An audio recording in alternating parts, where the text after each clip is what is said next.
Scream 2022 is the latest film in the Scream film franchise, and in actuality, it should be actually called Scream 5, because that's the number that we're at right now, but they're calling it Scream, so I'll just call it Scream as well. It takes place about 25 years after the events of the original Scream film. We're still in the town of Woodsboro, but there's a new killer on the loose with the Ghostface persona, and it draws the original people back: Sidney Prescott, Sheriff Dewey, and Gail Weathers, played by Neve Campbell, David Arquette, and Courtney Cox. They all come back, but we have a new cast of kids as well, and it's a really fun time with the movies. I really enjoyed this movie. The Scream franchise, I am a fan of. I will say that I really only do remember Scream Part 1 really well. I do remember also enjoying number 2, but I can't really remember much about 3 and 4, to be honest. But I do remember kind of enjoying them, but not enough to really watch them again. But Scream 1 obviously is the one that really stands out. It was such a game changer,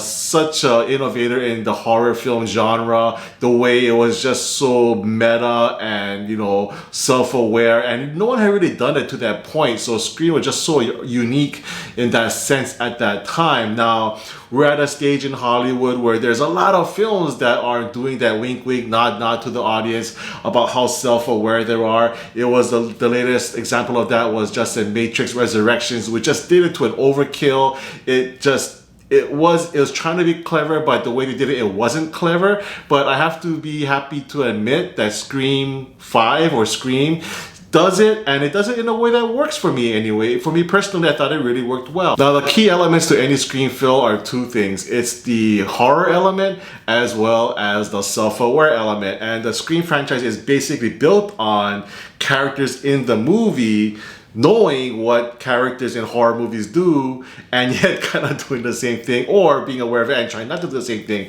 And again, that is the premise for this film, where you have a new set of young characters who are trying to deal with this new killer in the town of Woodsboro, and at the same time having lived through decades of this Ghostface killer being in their town and trying to be aware of who the killer may be. And it just was done really cleverly to me anyway. I thought that they brought the whole meta aspect in a way that wasn't shoehorned in. It actually felt organic to the plot, and it worked for me anyway. And it made it really believable. There are a lot of connections and tie-ins, obviously, as you would think there would be, to the people of Woodsboro, and I thought that was done really well. The cast, you know, anytime you bring originals back, it can be a challenge because you're not sure if they're being brought back just for fan service or do they actually mean something. I will say that while it was a pleasure to see Neve Campbell, Courtney Cox, and David Arquette on the screen again, especially for Neve Campbell and Courtney Cox, it did feel somewhat like they didn't really need to be there, but what they did do contribute was useful,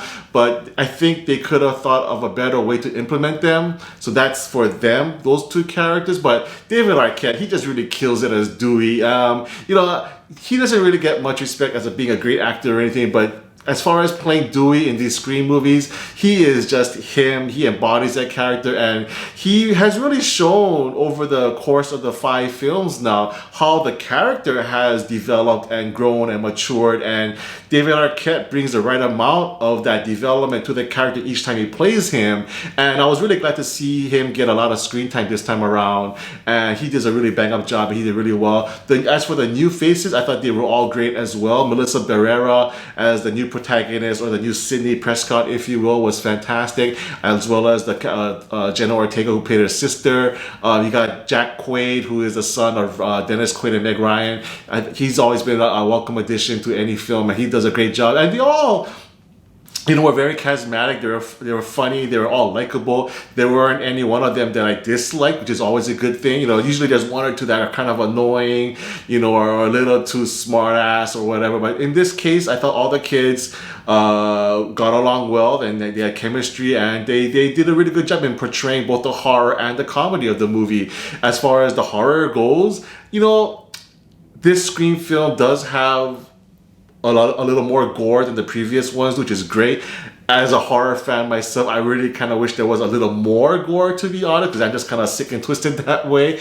But it does have a lot of gore. There's a lot of stabbing, a lot of kills. Yeah, there's a nice level of gore, let's just say. I could always use more, but for the general film fan, the gore level is pretty decent, so the kills are pretty good. And yeah, you know, it's not easy to pull off horror acting despite the misconceptions of how you don't have to be how the acting in horror films isn't that great. All the actors I thought in this film did a really great job in portraying again the horror and the comedy aspects of it.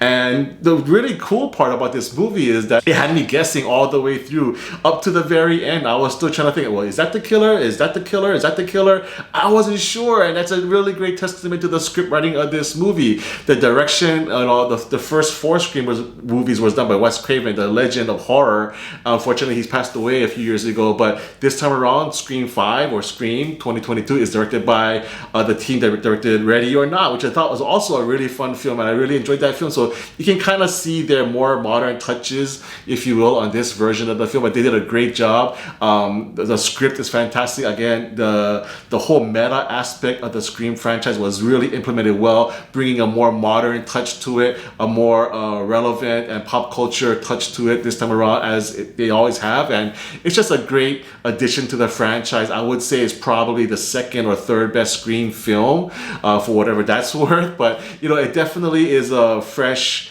start to the franchise again, and I would really welcome more additions to the Scream franchise if they continue to go along this route. So I really enjoyed this film. I thought the horror was great, the comedy was great, the meta aspect of it was great, the acting was great. So yeah, I really had a good time. So for me, Scream 2022 gets an 8 out of 10. Thanks so much for watching my review. If you like it, please give me a thumbs up. I really appreciate it. And let me know what your favorite horror movie is, and are you a fan of the Scream franchise? Leave a comment and let me know. If you haven't done so already, please subscribe to my channel, MC on Film, for more reviews in the future.